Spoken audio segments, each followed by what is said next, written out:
Hello once again, it's Pamela Sylvan, Mojo Maker and publicist. Welcome back. Today we're talking about the 3 keys to getting heard. You know, in this busy world we live in with high distraction, it's very difficult for people to put their attention on any one thing for any amounts of time.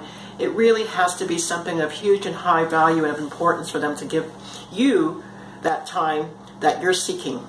You know, people are even finding it more and more difficult to pay attention to their family, their children, and most importantly themselves. And that's one of the biggest complaints I hear out there is the time to spend on things like personal care, self-care. So how do you, as an entrepreneur, someone with a message or a product or a service that you value and would like to put out into the marketplace or in front of your clients that you consider to be of high value to them, how do you get them to pay attention to you in a way that will serve all concerned? So it's a win-win situation. So today I have 3 key points to share. Now, even though I bring these things out in a very small, short bits and pieces and bites for you, there's some great understanding that goes into them in the backgrounds. There's a background story for all of these things, but, you know, I don't want to go on and on too much here, you know, because again, your time is important too, so I don't want to spend too much time here. But I do urge you to keep coming back or maybe diving deeper on the back side of things with me to understand these things. But for today, let's just go over the high level view of these 3 key points to getting heard. First one is, in any engagement with people, is to understand the standpoint, viewpoint, or what I consider to be the frame of what you're walking into. And when I say a frame is to what are you seeing as you approach anybody or any situation, and coming from a certain standpoint within that view or perspective. A lot of us, because we're going towards a potential sales situation perhaps, we see the potential prospect as someone that we have to hunt, take down, close. That's the salesy word for it, close. And there's a tension already set up, or an expectation already set up between you and them. And then there's this we space that you have to sort of close the gap on for them to either to stay with you in the sales process and make a decision right away. And usually, because of how we are made up, how our brain is made up, we're already on the losing end of that battle before we even utter our first set of words and sentences. Because people are made to shut you down. They are made to say no. I mean, you know that. When people come at you with any idea, new idea, or solution to anything, unless you're in pain or dying, your usual response is that of suspicion, a quick no, and there's this sort of dog and pony show that has to go on for you to get to a point of positivity, or to say yes to whatever it is someone's offering you. So already there is a situation, a wall, a defense goes up, and it happens in yourself. So understand how it's happening for somebody else, how their brain in that moment is working, and how their brain and eyes are seeing you and seeing the situation. So you have to understand what it is you're going up against. How are these people going to take you and your product in to their worldview perhaps? And what is it that you're prepared to do in that context? How you can change the frame to suit the situation, to get them to actually click into you before you even start talking, and take and maintain that position all the way to the end of the engagement. So very important to understand is the frame of the situation in the moment that you're going to. All right.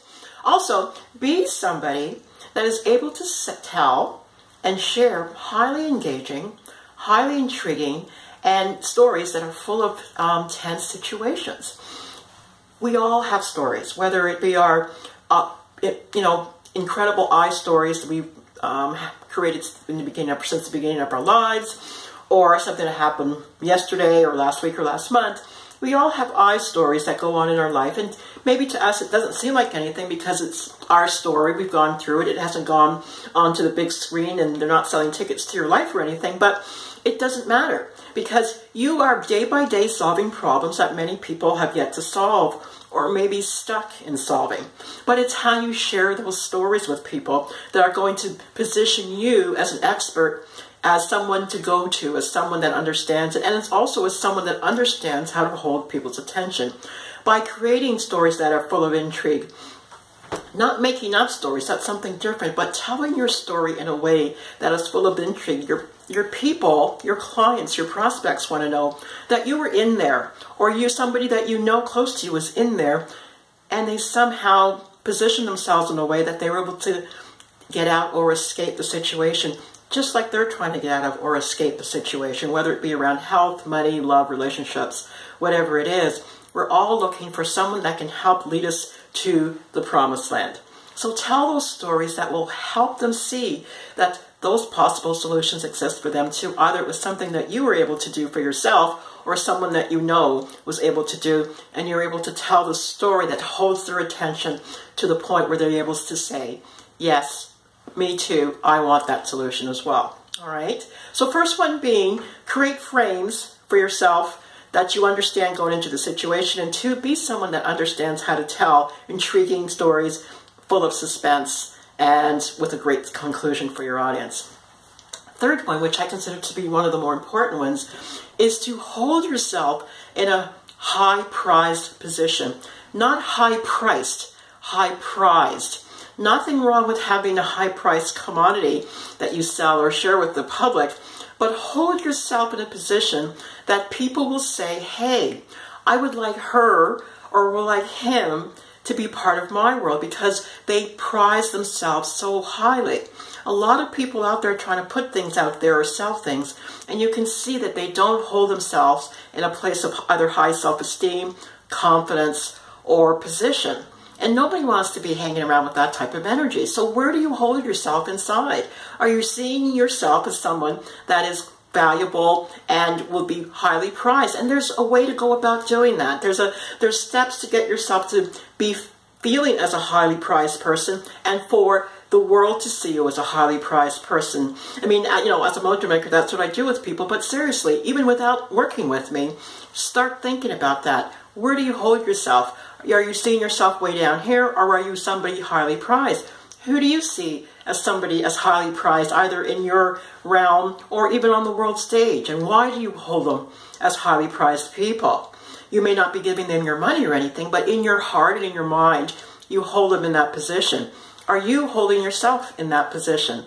All right, so these are 3 keys to start getting your people and your audience to start paying attention to you and to connecting and engaging with you. First, frame the situation before you show up in front of them and start talking with them. Second, be someone that's able to tell intriguing stories with high action and tenseness into it, that people will feel that they too can have some resolution like either you did or someone that you know did. And third and most importantly, be somebody that holds themselves in a highly prized position.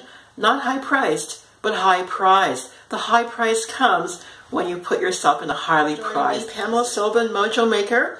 You can also follow me at www.PamelaSylvan.com.